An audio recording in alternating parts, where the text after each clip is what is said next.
કોઈ આતંકવાદીના અડાય ને એની ઉપર તો હુમલા કરીને આતંકવાદીનો તો સફાયો જ કરી નાખો, અને એમાં જો એની સેના નડે તો એનો સફાયો કરી નાખો. એ કરે સફાયો કરવાની જ વાત છે પાકિસ્તાનની. એવું હોય તો સરહદે અમે આવી શકીએ એમ. ધીમે ધીમે કરીને આ આતંકવાદને ખતમ કરવાની જરૂર છે. 22 તારીખની વાત હતી, પણ કાલે જે રીતે એ લોકોએ 9 જગ્યાએ જે એટેક કરીને બધાના બહુ દિલને ઠંડક આપી છે. ये तो मोदी है तो मुमकिन है, ऐसी बात जो कह रहे हैं वो सच में निकली है. ભારતીય સેના દ્વારા અત્યારે જે કાર્યવાહી કરવામાં આવી છે, ઓપરેશન સિંદૂર નામ આપવામાં આવ્યું છે, પહેલા તો આ કાર્યવાહીને કઈ રીતે જુઓ? બહુ જોરદાર કાર્યવાહી કરી છે. બધા માણસો રાહ જોઈને બેઠા હતા કે મોદી સાહેબ કેમ કંઈ કરતા નથી. 22 તારીખની વાત હતી, પણ કાલે જે રીતે એ લોકોએ 9 જગ્યાએ જે એટેક કરીને બધાના બહુ દિલને ઠંડક આપી છે. અને જેટલા આપણા શહીદ થયા, જેટલા આપણે શહીદ જ માનીએ કે બિચારા બધા જે 26-27 જણા જે એક્સપાયર થઈ ગયા, એ લોકો બધા માટે થઈને આપણને બહુ જે લાગણી હતી એનો આજે વ્યવસ્થિત જવાબ આપણને સરકારે આપી દીધો છે. ખાસ તો આતંકવાદ વિરોધી લડાઈ લડવાની છે એવું સ્ટેટમેન્ટ પણ આપણા પીએમ દ્વારા કરવામાં આવ્યું હતું, તો એનું પહેલું પગથિયું આ કહી શકાય? હા, 100% કહી શકાય સાહેબ. બહુ સારી રીતે. અને ઘણા બધા મેસેજીસ આવે છે કે શું થયું, કારણ કે બહારથી મારા ઘણા બધા ફ્રેન્ડ્સ એ લોકો બધા પૂછે છે.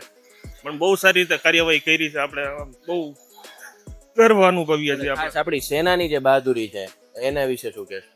આપણી સેનાની તો કાર્યવાહી આપણે કહેવાની જરૂર જ નથી, કારણ કે 47, 65, 99, 71 બધે આપણે જવાબ દઈ દીધા જ પાકિસ્તાનને એવા વ્યવસ્થિત રીતે. એટલે બહુ સારી રીતે આપણે સેના કાર્ય કરે છે. અને ખાસ જે નામ આપ્યું છે ઓપરેશનનું, કેમ કે નામ આપ્યું છે, બહુ સારું નામ આપ્યું છે. આમ રૂવાટા ઊભા થઈ જાય છે નામ સાંભળીને કે ખરેખર બહુ સારી કાર્યવાહી કરી છે પાકિસ્તાન ઉપર. બિલકુલ. અને હવે જે કાંઈ પણ પરિસ્થિતિ આગળ સર્જાય છે, તો એક સામાન્ય નાગરિક તરીકે આપણે દેશના લોકોએ કઈ રીતે આપણે સેનાને સહકાર આપી શકીએ? આપણી શું ફરજ છે? આપણી ફરજમાં તો જો કાલે હર્ષભાઈનો આખો એક આવ્યું હતું વિડીયો કે આપણે કેવી રીતે શું મોક ડ્રીલમાં સાથ સહકાર આપવાનો છે, અને બસ એનો જુસ્સો આપણે આપણી સેનાનો વધારવાનો છે, આપણા દેશનો જુસ્સો વધારવાનો છે.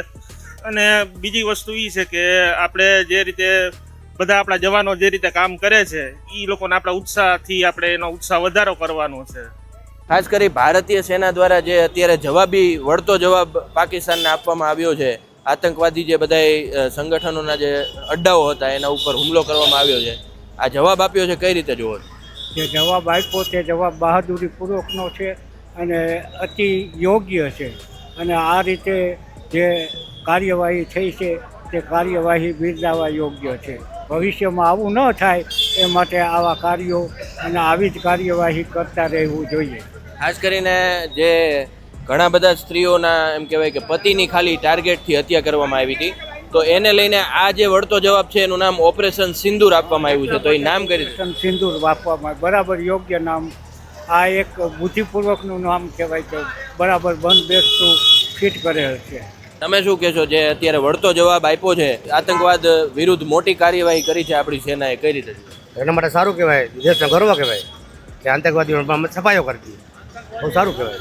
આતંકવાદીની સામે આ થવું જ જોઈએ, જરૂરી જ છે. આતંકવાદ સામે એક થઈ બધાએ આખો ભારત એક થઈ અને આતંકવાદ વિરોધ લડવું જ પડે. અને એમાં જે પહલગામમાં હુમલો થયો તો ઘણા બધા નિર્દોષ લોકોને મારી નાખવામાં આવ્યા હતા, ત્યારથી એક દેશમાં રોષ હતો કે ક્યારે વળતો જવાબ અપાય, ક્યારે જવાબ. અને હવે એ કાર્યવાહી થઈ છે, તો કેવું લાગે છે? બહુ સરસ લાગે છે અને આવું થવું જ જોઈએ. આવી જ કાર્યવાહી થવી જોઈએ. જડબાતોડ જવાબ આપવો જોઈએ. પાકિસ્તાનની સેનાનો ભૂકો કાઢી નાખો અને પાકિસ્તાનને એને નાગરિકો નહીં, પણ જે કોઈ આતંકવાદીના અડાય ને એની ઉપર તો હુમલા કરીને આતંકવાદીનો તો સફાયો જ કરી નાખો, અને એમાં જો એની સેના નડે તો એનો સફાયો કરી નાખો. આપણી સેનાએ ઓપરેશન સિંદૂર નામ આપ્યું છે, કેમ કે આપણી મહિલાઓ ત્યાં રોતી હતી, તેમના પતિઓને મારી નાખવામાં આવ્યા હતા, એને અનુલક્ષીને આવું નામ આપવામાં આવ્યું છે આ ઓપરેશનને આપણી સેનાએ. એને કઈ રીતે જોયું? એને સારી રીતે સિંદૂર એટલે આપણી જે ઓરતોને પૂછી અને જે લોકોએ હત્યા કરી છે એટલે આપણે તો એનું સિંદૂર કહી નાખ્યું છે. એના માટે જ આ સિંદૂર નામ આપ્યું છે, આ મિશનનું નામ એના માટે સિંદૂર આપ્યું છે.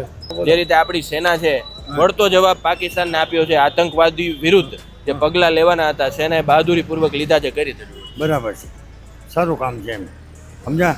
અત્યારે અંદર આપણે અંદર પાકિસ્તાનની અંદર પણ એક હુમલો, બાકી 4 હુમલા બારે પણ કરેલા છે. એટલે કામ સારું છે આપણી સેનાનું. અને આતંકવાદ વિરોધની આ જે લડાઈ છે ભારતની, આગળ કેવા પગલાં લેવા જોઈએ અને અત્યારે જે લેવાય છે કઈ રીતે? સ્ટ્રિક્ટ લેવા જોઈએ એમ, જેથી કરીને આવું કાર્ય ન કરે એમ. તમે શું કહેશો? આપણી સેનામાં કાર્યવાહી કરવામાં આવી છે, બરાબર. આપણે વળતો જવાબ આપી દીધો છે આ લોકોને, અને મારું કહેવાનું એક જ થાય છે કે કાયમ માટેનું એક કામ પતે, પૂરેપૂરું કામ કરી જ નાખવાની જરૂર છે આપણે, સમજ્યા. ઇન્ડિયા પાકિસ્તાનનું યુદ્ધ પૂરેપૂરું કરી નાખવાની જરૂર છે, સમજ્યા. સફાઈ જ કરી નાખવાનો છે પાકિસ્તાનનો, બરાબર. અને ખાસ કરીને સેના દ્વારા 9 જેટલા જે અડ્ડાઓ હતા કે જે જ્યાં આ બધું આયોજન થતું હતું, આ જે હુમલાઓ થાય એનું, એને ધ્વસ્ત કરી દેવામાં આવ્યા છે. કઈ રીતે? બરાબર છે, સાચી વાત છે. પાકિસ્તાની જે ત્યાંના જે અખબારી અહેવાલો છે અને ત્યાંના વડાપ્રધાને પણ ખૂબ ટ્વીટ કર્યું છે અને સ્વીકાર્યું છે કે ભાઈ આ રીતનો હુમલો થયો છે. તો સેનાની જે બહાદુરી છે એને કઈ રીતે બિરદાવવા? સેનાની, આપણી ઇન્ડિયા સેનાની બહાદુરી સારામાં સારી છે કે આ એકારે પૂરું જ કરી નાખવાનું છે પાકિસ્તાનમાં કરીને, સમજ્યા. અને ખાસ આવી જ્યારે પરિસ્થિતિ થતી હોય તો આપણા જેવા સામાન્ય નાગરિકોની શું ફરજ બને? આપણે સેનાની સાથે રહેવું જરૂરી છે. આપણી સેનાની સાથે રહેવું જરૂરી છે. એવું હોય તો સરહદે અમે આવી શકીએ, સમજ્યા. એક અરે સફાઈઓ કરવાની જ વાત છે પાકિસ્તાનની. આવું થવું જ જોઈએ, નકર આ પાકિસ્તાન ધીમે ધીમે કરીને આવું વધતું જાય. આ ભારતનું કામ બહુ સારું છે, આવું કરવું જ જોઈએ, જડબાતોડ જવાબ દેવો જ જોઈએ. ખાસ કરી સરકાર દ્વારા કહેવામાં આવ્યું હતું કે આતંકવાદ વિરુદ્ધ હવે લડાઈ શરૂ કરવાની છે, તો એનું આ પહેલું પગથિયું કહી શકાય. કઈ રીતે જુઓ? બસ પેલું પગથિયું શરૂઆતમાં ધીમે ધીમે કરીને આ આતંકવાદને ખતમ કરવાની જરૂર છે, ફરજિયાત. નકર આ હિન્દુ લોકોને જીવવા નહીં દે, આમ કરીને માર્યા કરીએ તો આ કામ સારું છે સરકારનું. બેન, તમે શું કહેશો? જે પ્રમાણે નિર્દોષ લોકોને મારી નાખવામાં આવ્યા હતા, ઘણો બધો રોષ હતો કે ભાઈ કાર્યવાહી થવી જોઈએ, ત્યારે આપણી સેનાએ બહાદુરીપૂર્વક ગઈકાલે રાત્રે આતંકવાદી સંગઠનોના જે અડ્ડાઓ છે તેના પર હુમલો કર્યો છે. કઈ રીતે જુઓ? આજે સારું જ કહેવાય એમ કે આપણા માટે આતંકી જવાબ આપવો જ પડે એમ હતો એકવાર એના માટે. અને ખાસ બેન, આ જે ઓપરેશન છે એને ઓપરેશન સિંદૂર નામ એટલે આપવામાં આવ્યું છે કે ભાઈ જે આપણે તસવીરો જોઈ હતી કે એક જે પત્ની છે એના પતિને મારી નાખવામાં આવ્યો ને ત્યાં બેઠા હતા લાચાર બનીને, તો હવે આ જે નામ આપવામાં આવ્યું છે ને આ બહાદુરી આપણી સેનાની, કઈ રીતે જુઓ? એટલે સારું જ કહેવાય, કેમ કે જો એને હુમલો કર્યો આતંકવાદી ઉપર જ કર્યો, તો નિર્દોષ ઉપર તો પાકિસ્તાન ઉપર નથી કર્યો, એટલે સારું કર્યું જે કર્યું એમ. વધતો જવાબ આપવો જ જોઈએ એમ હતો. અને આતંકવાદ વિરોધી લડાઈ શરૂ થઈ છે એવું આપણી સરકાર દ્વારા પણ કહેવામાં આવ્યું હતું. આ પહેલું સ્ટેપ છે, એને કઈ રીતે જુઓ? સારું कहें पहलू स्टेप એને સારામાં સારું ઉઠાવ્યું છે હવે. अभी जो सुबह में जो आपको समाचार मिले होंगे कि हमारी जो भारतीय सेना है उसने वो आतंकवादी संगठनों के जो अड्डे हैं उस पर वो जवाबी कार्रवाई की है, तो वो उसको आप किस तरह से देख रहे हैं? ये तो मोदी है तो मुमकिन है, ऐसी बात जो कह रहे हैं वो सच में निकली है. और जैसे कि मॉक ड्रिल करने वाले हैं करके सबको भारतवासियों को बोल दिया, लेकिन पाकिस्तान का सायरन बजा दिया, ऐसा मुझे लगता है. और आतंकवादी संगठन जो है उनका खात्मा करना है, वो आखिरी लड़ाई लड़नी है, वैसा स्टेटमेंट भी दिया गया था सरकार के द्वारा. तो सेना ने जो ऑपरेशन सिंदूर नाम दिया है और ये बहादुरी का काम किया, उसे किस तरह से देख रहे हैं?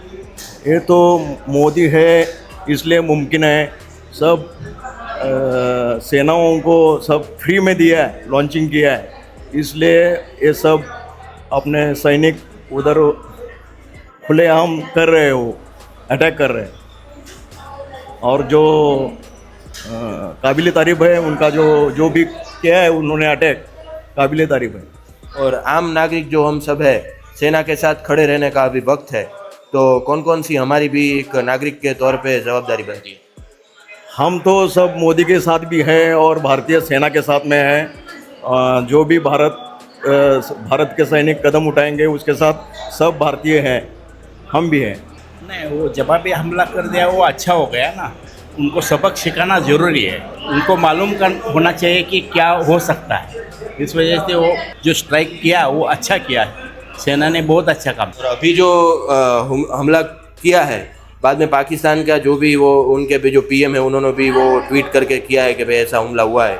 तो आगामी जो समय है उसमें जो भी गतिविधियाँ होगी तो नागरिक के तौर पे भारतवासियों की हमारी क्या फ़र्ज रहती है कि हमको सेना के साथ खड़े रहना है? सेना के साथ खड़ा रहना ही है, क्योंकि उनका ही काम है ना संरक्षण करने का, वो सही कर रही है.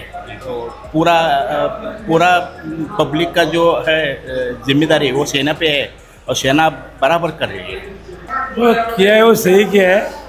हमारे ऊपर हमारे जो माँ बहनी पहलगाम में गई थी उनको नाम पूछ के धर्म पूछ के उसको गोली मार के उसको ख़त्म किया. उसका बदला लेना चाहिए था. वो सेना ने किया है वो अच्छा किया है, वो बड़ा अच्छा किया। और खास करके बड़ा प्रधान मोदी ने भी कहा था कि अभी जो आतंकवादी प्रवृत्ति है उसके खिलाफ आखिरी लड़ाई हम लड़ने वाले हैं, तो ये पहला स्टेप लिया है, उसे किस तरह से देख रहे हैं? वो अभी आगे का भी करेगा, वो अच्छा वो करने वाला है कि जरूर करेगा। और अब भारतीय की तौर पे हमारी कौन सी फर्ज बनती है कि अभी जो भी गतिविधियाँ होगी उसमें किस तरह से हम सेना के साथ खड़े रहें? हम सभी तरह से सेना के साथ खड़े हैं, कुछ भी हो सेना के साथ खड़े हैं, जो मोदी कहेगा वो सही करेगा। धन्यवाद।